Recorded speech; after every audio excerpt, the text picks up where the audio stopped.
आइए भक्तों, आज सुनते हैं द्वादशी के दिन सुनी जाने वाली कहानी एवं कथा, तुलसी माता की कथा, राधे कृष्ण की कथा एवं द्वादशी की कथा।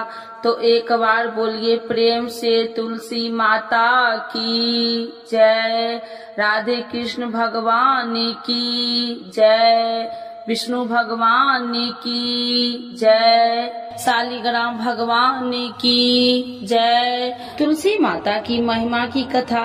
इस कथा के अनुसार एक कुटुंब में ननद तथा भाभी साथ रहती थी। ननद का विवाह अभी नहीं हुआ था। वह तुलसी के पौधे की बहुत सेवा करती थी, लेकिन उसकी भाभी को यह सब बिल्कुल भी पसंद नहीं था।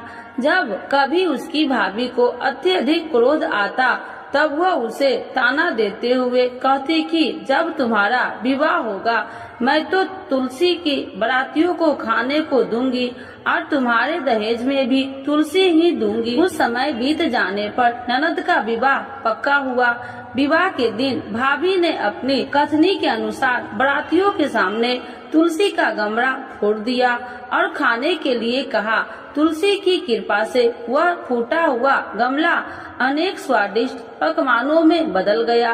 भाभी ने गहनों के नाम पर तुलसी की मंजरी से बने गहने पहना दिए।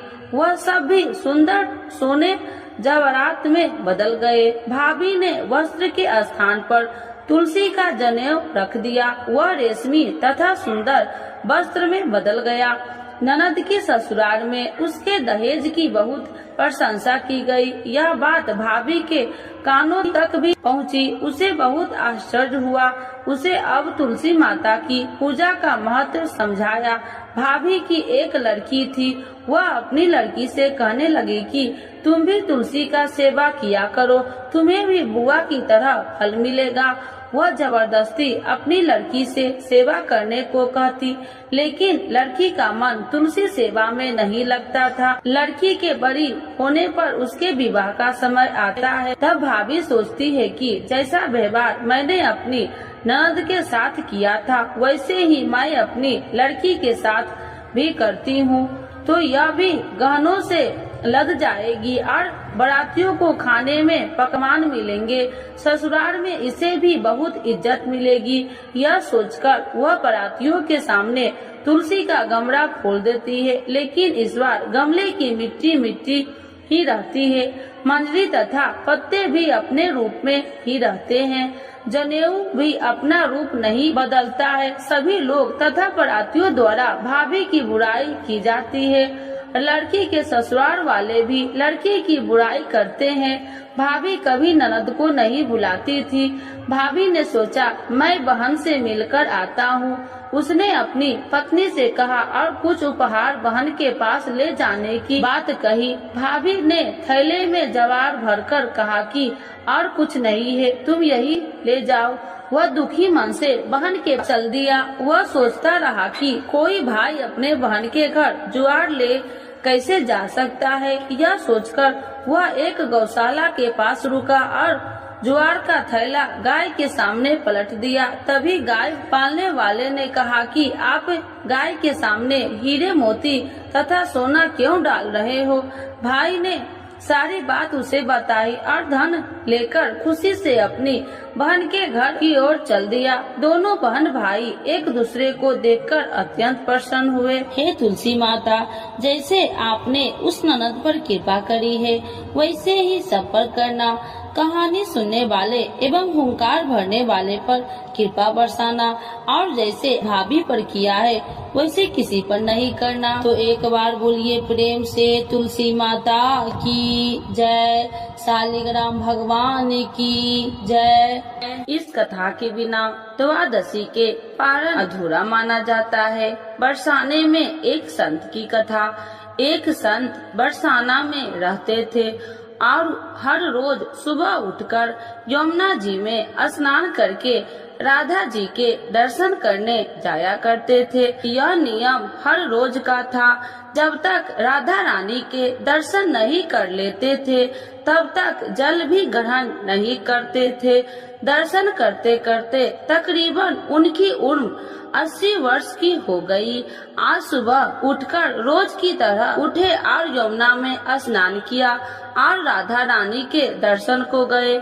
मंदिर के पट खुले और राधा रानी के दर्शन करने लगे। दर्शन करते करते संत के मन में भाव आया कि मुझे राधा रानी के दर्शन करते करते आज 80 वर्ष हो गए, लेकिन मैंने आज तक राधा रानी को कोई भी वस्त्र नहीं चढ़ाए। लोग राधा रानी के लिए कोई नारियल लाता है, कोई चुनरिया लाता है, कोई चूड़ी लाता है, कोई बिंदी लाता है, कोई साड़ी लाता है, कोई लहंगा चुनरिया लाता है, लेकिन मैंने तो आज तक कुछ भी नहीं चढ़ाया है। यह विचार संत जी के मन में आया कि जब सभी मेरी राधा रानी के लिए कुछ न कुछ लाते हैं तो मैं भी अपनी राधा रानी के लिए कुछ न कुछ लेकर जरूर आऊंगा। लेकिन क्या लाऊं जिससे मेरी राधा रानी खुश हो जाए। तो संत जी यह सोचकर अपनी कुटिया में आ गए। सारी रात सोचते सोचते सुबह हो गई। उठकर स्नान किया और आज अपनी कुटिया में ही राधा रानी के दर्शन पूजन किया।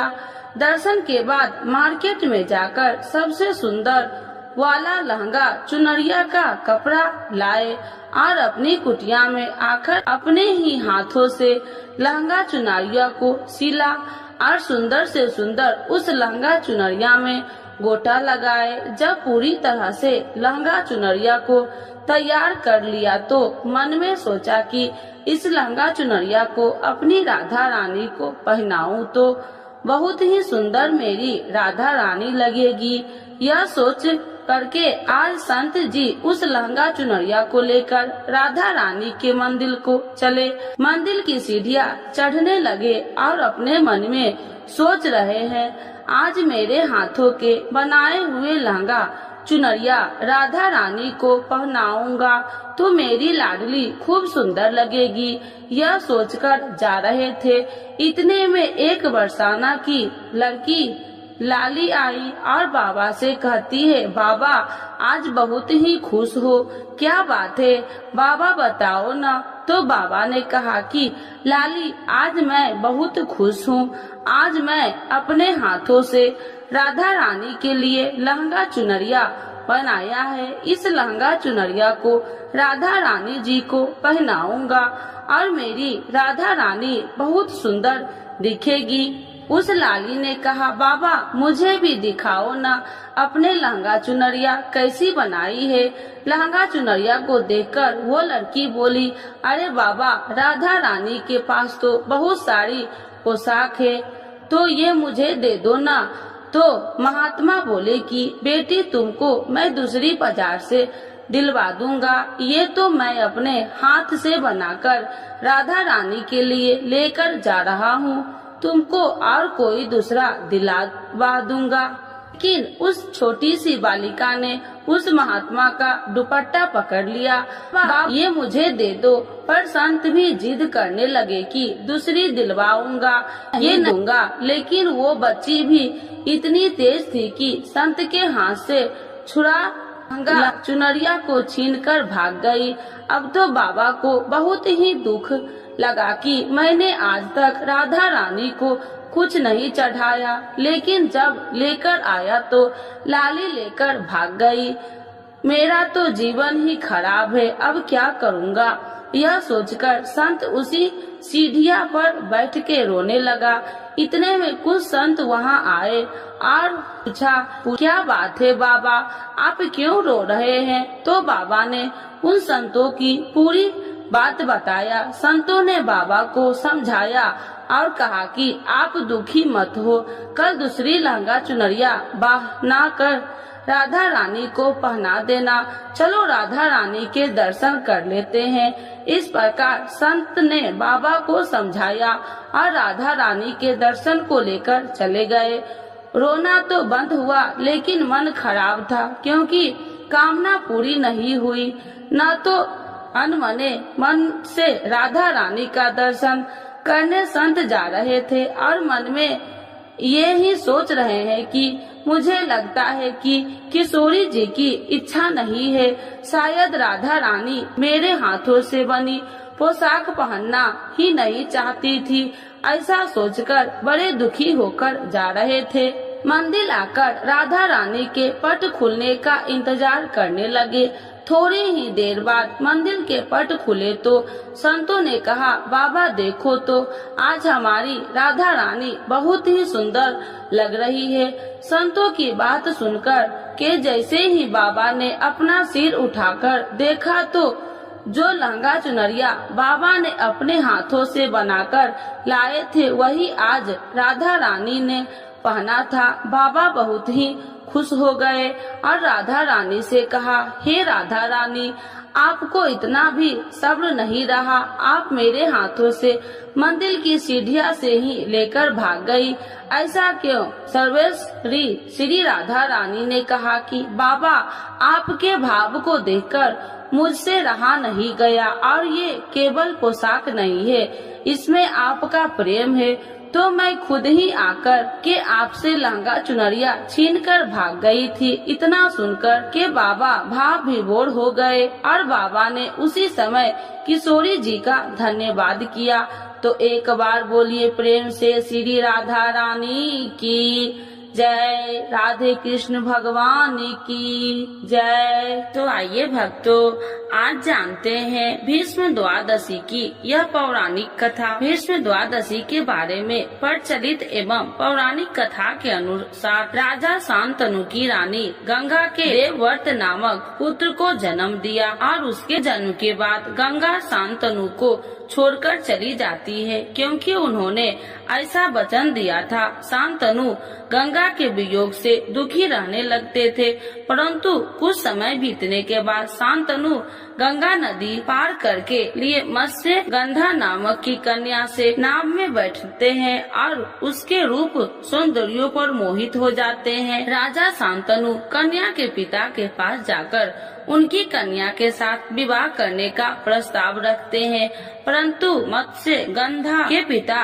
राजा शांतनु के समक्ष एक शर्त रखते हैं कि उनकी पुत्री को होने वाली संतान को हस्तिनापुर राज्य की उत्तराधिकारी बनेगी, तभी यह विवाह हो सकता है। यही मत्स्य गंधा आगे चलकर सत्यवती नाम से प्रसिद्ध हुई। राजा शांतनु का यह शर्त मानने से इनकार करते हैं, लेकिन वे चिंतित रहने लगते हैं। देवव्रत को जब पिता का चिंता का कारण मालूम पड़ता है तो वह अपने पिता के समक्ष आजीवन विवाहित रहने का संकल्प लेते हैं। पुत्र की इस प्रतिज्ञा को सुनकर राजा शांतनु उन्हें इच्छा मृत्यु का वरदान देते हैं। इस प्रतिज्ञा के कारण देवव्रत भीष्म पितामह के नाम से प्रसिद्ध हुए। जब महाभारत का युद्ध होता है तो भीष्म पितामह कौरवों की तरफ से युद्ध लड़ रहे होते हैं और भीष्म पितामह के युद्ध कौशल से कौरव जीतने लगते हैं। जब भगवान श्री कृष्ण एक चाल चलते हैं और सिंखरी को युद्ध में उनके समक्ष खड़ा कर देते हैं। अपनी प्रतिज्ञा अनुसार सिंखरी पर शस्त्र न उठाने के कारण भीष्म युद्ध क्षेत्र में अपने शस्त्र त्याग देते हैं, जिसने अन्य योद्धा अवसर पाते ही उन पर तीरों की बौछार शुरू कर देते हैं। महाभारत इस महान योद्धा के शस्त्रशैया पर शयन किया, इसीलिए कहा जाता है कि सूर्य दक्षिणायन होने के कारण शास्त्रीय माता अनुसार भीष्म ने अपने प्राण नहीं त्यागे। सूर्य के उत्तरायण होने पर अपने नश्वर शरीर का त्याग किया। उन्होंने अष्टमी को अपने प्राण त्याग दिए थे। उनके पूजन के लिए ही माघ मास की द्वादशी तिथि निश्चित की गई है, इसीलिए इस तिथि को भीष्म द्वादशी कहा जाता है। भगवान ने यह व्रत भीष्म पितामह को बतलाया था और उन्होंने इस व्रत का पालन किया था, जिससे इसका नाम भीष्म द्वादशी पड़ा। यह व्रत एकादशी के ठीक दूसरे दिन द्वादशी को किया जाता है। यह व्रत समस्त बीमारियों को मिटाता है। इस उपवास से समस्त पापों का नाश होकर मनुष्य को अमोघ फल की प्राप्ति होती है। तो एक बार बोलिए प्रेम से विष्णु भगवान की जय। आइए भक्तों, आज सुनते हैं तुलसी माता की चालीसा। यह चालीसा सुनने से होती है हर रोगों से मुक्ति, मिलती है सुख समृद्धि का आशीर्वाद। तो एक बार बोलिए प्रेम से विष्णु भगवान की जय। तुलसी माता की जय, भगवती माता की जय। श्री तुलसी महारानी करु विनय सिरनाय, जो मम हो संकट विकट दीजे मात नसाय। नमो नमो तुलसी महारानी, महिमा अमित न जाए बखानी। दियो विष्णु तुमको सम्माना, जग में छायो सुयस महाना। विष्णु प्रिय जय जयंती भवानी, तिहु लोक की हो सुख खानी। भगवत पूजा करे जो कोई, बिना तुम्हारे सफल न हो। जिन घर तब नहीं होए निवासा, उस पर करे विष्णु नहीं वासा। करे सदा जो तब नित सुमरन, ते ही के काज होए सब पूरन। कार्तिक मास महात्म्य तुम्हारा, जाको जानत सब संसारा। तब पूजन जो करे कुमारी, पावे सुंदर वर सुकुमारी। करे जो पूजा नित प्रति नारी, सुख संपत्ति से होए सुखारी। वृद्धा नारी करे जो पूजन, मिले भक्ति होवे पुलकित मन। श्रद्धा से पूजे जो कोई, भव निधि से तर जावे सोई। कथा भागवत यज्ञ करावे, तुम बिन नहीं सफलता पावे। छायो तब प्रताप जग भारी, ध्यावत तुम्हि सकल चितधारी। तुम्हि मात यत्र तंत्र में, सकल काज सीधे होवे क्षण में। औषधि रूप आप हो माता, सब जग में तब यश विख्याता। देव ऋषि मुनि और तपधारी, करत सदा तब जय जयकारी। वेद पुराणन तब यश ज्ञाया, महिमा अगम पार नहीं पाया। नमो नमो जय सुख कारिणी, नमो नमो जय दुख निवारिणी। नमो नमो सुख संपत्ति देनी, नमो नमो अख काटन छेनी। नमो नमो भक्तन दुख हरनी, नमो नमो दुष्टन मद छेनी। नमो नमो भव पार उतारिणी, नमो नमो परलोक सुधारिणी।